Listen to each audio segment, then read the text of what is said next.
በስመ አብ ወወልድ ወመንፈስ ቅዱስ አሐዱ አምላክ አሜን።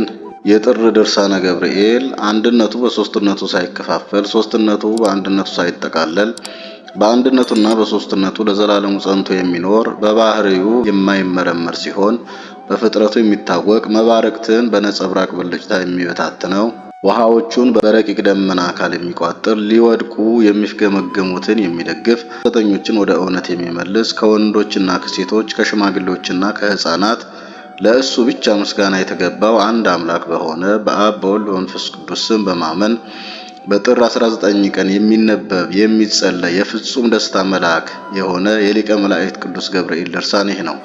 የጸሎቱ ኃይል ከሁላችን ሕዝበ ክርስቲያን ጋር ለዘላለሙ ጸንቶ ይኑር አሜን። ወንጌላዊ ዮሐንስ ወደ ወልደ ነጎድጓድ የመላእክት አለቃ የሆነ ስለ ቅዱስ ገብርኤል የተናገረው ድርሳን እንዲህ ነው። አልተቃርፉ በሚባል መጽሐፍ እንደተነገረ ሳጥናኤል በወደቀ ጊዜ ይህ መልአክ መላእክትን ከታላቅ መታወክ በቃሉ ጸጥ አደረጋቸው። ብሩሃንና ጽዱራን የሆኑ ሰማያትን የፈጠረ የጌትነቱም ዙፋን ከሁሉ በላይ የዘረጋ በቃሉም የቅዱሳን መላእክትን ጭፍሮች ስሙን ሊቀድሱ ከሃሊነቱንም ሊገልጹ የፈጠረ ዳግመኛም በራሱ አርአያና አምሳል ፈጥሮ በልዩ ልዩ ምስጋና እንዲያመሰግኑ ያደረገ እግዚአብሔር ይመስገን። በጌትነቱ ዙፋን አንጻር ብርሃንን የፈጠረ ዙፋንንም እንዲሸከሙ አርባዕቱ እንስሳትን የመደበ ከነዚህም የመጀመሪያው ፊቱ የሰው ፊት ሲመስል የሁለተኛውም ፊቱ የአንበሳ ፊት ይመስላል። እነዚህም በቀኝ በኩል ዙፋኑን የሚሸከሙ ናቸው። የሶስተኛውም ፊት እንደ ላይ የአራተኛው ፊት ደግሞ የንስር ፊት ይመስላል። እነዚህ ደግሞ በግራና በኩል ዙፋኑን የሚሸከሙ ናቸው።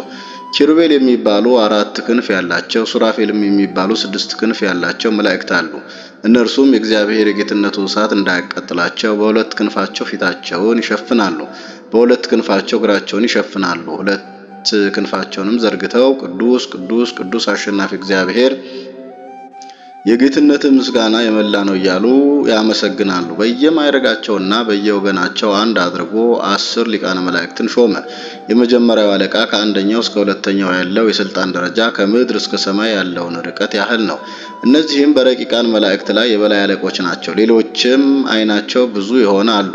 ክንፋቸውም 6 የሆነ ሱራፌል የሚባሉ አለቆች አሉ። እነርሱም እግዚአብሔር ስቡህ ነው እያሉ የሚያመሰግኑ፣ እግዚአብሔር እኩት ነው እያሉ የሚዘምሩ፣ እግዚአብሔር ቡሩክ ነው እያሉ የሚያወድሱ፣ እግዚአብሔር ቅዱስ ነው እያሉ የሚቀድሱ አሉ። እሱም እንዲያመሰግኑት ወዶ ለሁሉም ያማረና የጣፈጠ አንደበት ሰጥቶ አዋቂዎች አደረጋቸው። ቅዱሳን የሆኑ 10 አለቆችም አሉ። እነርሱም በብርሃን ድንኳን ዙሪያና በዙፋን ፊት ይቆማሉ። ከዚያም ግሩም በሆነ በመለኮተ እሳት አትሮንስ አካባቢ ይዞራሉ። ከነዚህም አለቆች አለቃ የሆነ የመላእክትን ምስጋና ወደ እግዚአብሔር የሚያሳርግ ሳጥናኤል የሚባል አንድ መልአክ ነበረ። ይህም ርጉም መልአክ ፍጡር መሆኑን እያወቀ ቀዳማዊውን ብርሃን በማሰብ ልቡ በልዩ ሐሳብ ተመሰጠ። ክብሬንስ ለባዕድ አሳልፌ ለምን እሰጣለሁ? ራሴ መመስገን ሲገባኝ ለምን አመሰግናለሁ እያለ ተመጻደቀ። ይኸው ሳጥናኤል ከነርሱ ጋር ያሉትን መላእክት እንደምታስቡት ፈጣሪ ያለን ከሆነ እኛም እንዲሁ እግዚአብሔር ያልፈጠረውን ፍጥረት መፍጠር አለብን አላቸው። መላእክትም ይህን በሰሙ ጊዜ ፈጽመው ታወኩ። ከሃዲው ሳጥናኤል ግን በክህደቱ በመጽናት እኔን የፈጠረ ካለ ከመንበሬ ጣለኝ፣ ከማዕረግ የሚያዋርደኝ እያለ ደነፋ። ዳግመኛም በዚህ በሚናገር ነገር ሁሉ በመላእክት ዘንድ ፍጹም መታወክ ሆነ። ፈጽሞ እስኪክድ ድረስ ከነቀፋው አልታገሰምና ይልቁንም መላእክትን እኔ የሁሉ ፈጣሪ ስለሆንኩ ስቡህ ክቡር ታላቅ ተብዬ መመስገን ይገባኛልና ከኔ በቀር ሌላ ልታመሰግኑ አይገባችሁም አላቸው። ይህንም በተናገረ ጊዜ በቅጽበት ከመንበሩ ወደቀ፣ ከክብሩም ተዋረደ። የእርሱ ተከታዮች የሆኑ ብዙ መላእክትም ከማዕረጋቸው ተሻሩ። በዚያን ጊዜ የሰላሙ መልአክ ቅዱስ ገብርኤል እኛ ሁላችን መላእክት በፍቅርና በሃይማኖት እግዚአብሔርን በመፍራት በንጽህና ሆነን በያዝነው ሥርዓታችን እንጽና ብሎ በታላቅ ቃል በመናገር የመላእክትን ሰራዊት ጸጥ አድርጎ አረጋጋቸው። ከዚህ በኋላ እግዚአብሔር ተገልጦ የፈጠራቸው እሱ መሆኑንና በጨለማ መካከል ብርሃን ይሁን ብሎ ትእዛዝ የሰጠ እሱ መሆኑን ነገራቸው። እነርሱም አሸናፊ እግዚአብሔር ቅዱስ ቅዱስ ተብለህ ትመሰገናለህ፣ የጌትነትህም ምስጋና በሰማይና በምድር የመላ ነው እያሉ አመሰገኑ። ሥርዓቱን የጠበቀና ትእዛዙንም የተቀበለ በማዕረጉ ጸንቶ ቆየ። የቅዱስ ገብርኤል ቃል ያልሰማና ትእዛዙንም ያልተቀበለ ግን ከማዕረጉ ወርዶ ከዲያብሎስ ጋር ወደቀ። በየቦታው ያሉ የእሱ ተከታዮች የሆኑ መላእክት ሁሉ ከስልጣን ተሽረው ርኩሳን መናፍስት ሆኑ። በነፍስ ወሥጋ አንድ የሆናችሁ የቅዱስ ቤተክርስቲያን ማህበራነ ጉባኤ ሆይ ይህ የመላእክት አለቃ ቅዱስ ገብርኤል በባህሪውና በአቋሙ ጸንቶ እንደተገኘ አርቃችሁ አስተውሉ። ሕግና ሥርዓት ለእናንተ አላችሁና። ይህ መልአክ ሳጥናኤል በካደ ጊዜ ቅዱስ ገብርኤል መላእክትን በእምነት አጸናቸው፣ በቃሉም አረጋጋቸው። ስለዚህ እግዚአብሔር አክብሮ በረቂቃን መላእክት ላይ ሾመው። እንግዲህ የጌታ ወዳጅ ዮሐንስ በመልእክቱ በቃል ብቻ ሳይሆን በስራም እንጂ እንተባበር ብሎ እንደተናገረ እኛም እርስ በርሳችን በመፈቃቀር የወንድማችንን ችግር የኛ ችግር አድርገን በቃላችንም በስራችንም አንድ ሆነን ይለምንልን ዘንድ እንማልደው። እርስ በርሳችን ብንነቃቀፍ ግን ቆዳችን ከአጥንታችን እስኪጣበቅ ብንጾም ላባችን ወደ ደም ተለውጦ እስኪንጠባጠብ ድረስ ብንሰግድ ጾማችንም ስግደታችንም ሊያደርግልን አይችልም።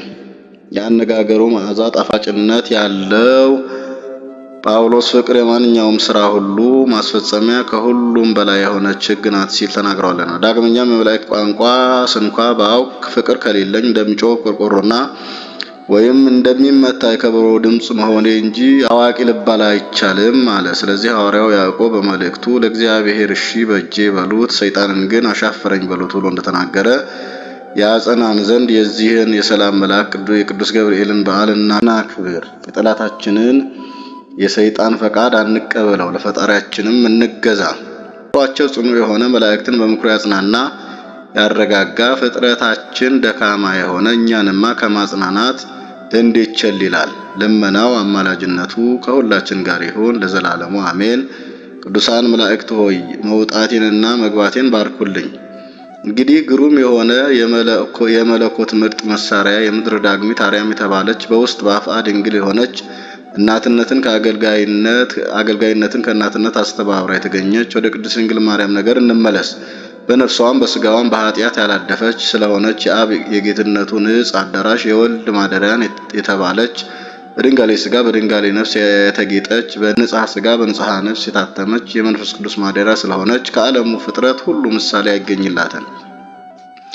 አስቀድሞ እንደተናገርኩት ንጹሕ ገንዘቡ ከሆነ ከቸር አምላክ በቀር ስጋዊ ደማዊ ሰው ወደ እርሷ ያልቀረበ በመጽነስና 9 ወር በመሸከም ማኅተመ ድንግልናው አልተለወጠም፣ ከመውለድም የስጋዋ ንጽሕና አላደፈም። ስለዚህም ለሰውና ለመላእክት በዓለም ላይ ላሉ ፍጥረታት ሁሉ መመኪያ ሆነች። የድንግል ማርያምንስ ክብር ለመናገር ቢያስፈልግ ወረቀትና ቀለም ባልበቃም ነበር። ዳሩ ግን የሰሚዎች ልብ እንዳይዘነጋና እንዳይሰለች በመጠንና በአጭር ይሁን። በአማላጅነቷ የሚደረግ ይቅርታ፣ በረድኤቷ የሚገኝ ስጦታ፣ የተወዳጅ ልጇም ቸርነት በእኛ በሕዝበ ክርስቲያን በዚህ ዓለም ላይ ባሉ ሰዎች በታላቁም በታናሹም በደካማውና በብርቱም ሁሉ ላይ ይደር ለዘላለሙ አሜን። የልዑል እግዚአብሔር የመላእክት ሁሉ አለቃ የቅዱስ ገብርኤል ባለሟል የይቅርታና የቸርነቱ አማላጅ የሆነ ቅዱስ ገብርኤል ድርሳን ይህ ነው። የቃልን ሰው መሆን የምስራች የተናገረ በክንፉ ላይ የዓለም የሕይወት ማኅተም የታተመበት ይህ መልአክ የወንጌል ልጆች የምንሆን ሁላችንንም ከመውደቅና ከመጥፋቱ ይጠብቀን አሜን። ኢሳይያስ እነሆ ድንግል በድንግልና ትጸንሳለች፣ ያለ ርኩሰትም ወንድ ልጅ ትወልዳለች፣ ስሙም ኢየሱስ ይባላል ብሎ ትንቢት ወደ ተናገረላት ታናሽ ብላቴና ወደ ሆነች ወደ ገነት ርግብ ወርዳ የጌታን መጸነስ የምስራች ያበሰረ የቅዱስ ገብርኤል ድርሳን ይህ ነው። ቅዱስ የሆነ የዚህ የመልአክ ብስራት እነሆ በሥርዓት ተተረጎመ። ስሙም የሰማይ ሰራዊት አለቃ የሆነ እርሱ ነው። የጸሎቱ ኃይል በባህር በየብስ ይጠብቀን ለዘላለሙ አሜን። ወደ ነቢያትና ሐዋርያት ወደ ጻድቃንና ሰማዕታት ለእርዳታ የሚላክ ከሊቃነ መላእክት አንዱ የሆነ የምስራች ዜና አብሳሪ ድርሳን ይህ ነው። እንዲሁ ይህችን ገዳም ለመጠበቅና ይህችንም መንጋ ለመጎብኘት ወደዚህ ይላክ። አገልጋዩን ይጠብቅ ለዘላለሙ አሜን። ወላዲተ አምላክ መብርሃን ኪዳነ ምሕረት የበላይ ሰመቤት የጭንቅ አማላጇ አዛኝቷ እናቴ በስጋና በነፍሴ ዋስ ጠበቃ ሆኚ።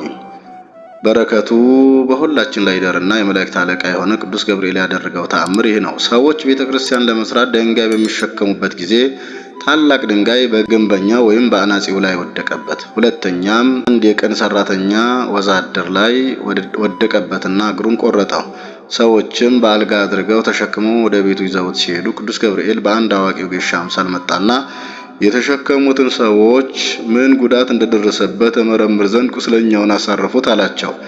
እነርሱም ይህን ሰው ካዳንከ ዋጋህን እንሰጥሃለን አሉት። ከዚህ በኋላ ያንን ሰው ልጄ ምን አገኘ ሲል ጠየቀውና ዳሩ ግን በዛሬዋ ዕለት ትድናለህ ብሎ በክብር አረገ። በእኩለ ሌሊትም ላይ በጽኑ ሕመም ሲሰቃይ ሳለ መልአኩ በሕልም ታየው። ከዚያም ለምን ትተኛለህ? ተነስተህ ወደ ስራ ሂድ እንጂ እግዚአብሔር ከደዌ ፈውሶሃል አለው። ያም ሰው በነቃ ጊዜ ከቀድሞ የበለጠ ጤንነትን አገኘ። መዳንንም ባወቀ ጊዜ እግዚአብሔርንና የመላእክት አለቃ የሆነ ቅዱስ ገብርኤልን እያመሰገነ ተነስቶ በእግሩ ቆመ። ሚስቱ፣ ልጆቹና በአካባቢው የተገኙት ሁሉ ምን ሆነህ ነበር ብለው ጠየቁት። እርሱም ከማን ወገን እንደሆነ የማላቀው መልኩ ብሩህ ሰው መጥቶ ተነስ፣ እግዚአብሔር ጤንነትን ሰጥቶሃልና ወደ ስራ ሂድ አለኝ። ቃሉንም በሰማሁ ጊዜ ይህ ቁስሌን እንደቆሰለ ሆኖ አገኘሁት። ያዳነኝም ገብርኤል እንደሆነ ነግራችኋለሁ አላቸውና ተነስቶ ወደ ስራው ሄደ። ያዩትና የሰሙትም ሁሉ ይህን ድንቅ ተአምራት ያደረገ አንድ የሆነ ቅዱስ ገብርኤል አምላክ ኃያል ነው እያሉ አደነቁ። አገልጋዩን ከክፉ ነገር ሁሉ ይጠብቅ ለዘላለሙ አሜን። በፍቅሩ ባለሟልነት በአገልጋዩ ላይ ለዘላለሙ ይሁንና በውስጧ ሥጋ ያረፈባትን ባህር እንደከፈለ የሚናገር የመላእክት አለቃ ቅዱስ ገብርኤል ተአምር ይህ ነው።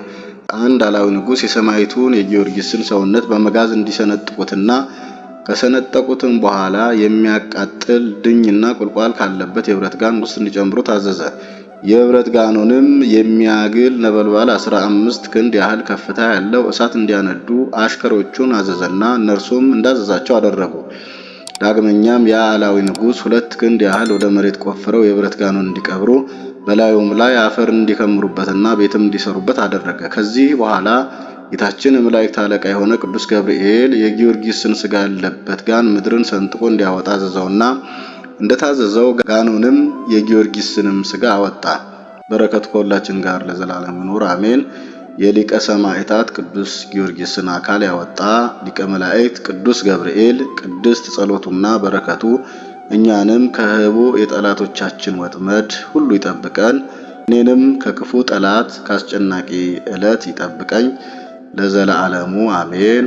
አነሳስቶ ላስጀመረን አስጀምሮም ላስፈጸመን ለልዑል እግዚአብሔር ክብር ምስጋና ይሁን። የተወደዳችሁና የተከበራችሁ የእግዚአብሔር ቤተሰቦች ይህ ቪዲዮ ለሁሉም ይደርስ ዘንድ ላይክ፣ ሰብስክራይብ፣ ሼር በማድረግ እንድትተባበሩ በእግዚአብሔር ስም እንጠይቃለን። ወስብሐት ለእግዚአብሔር። ይቆየን።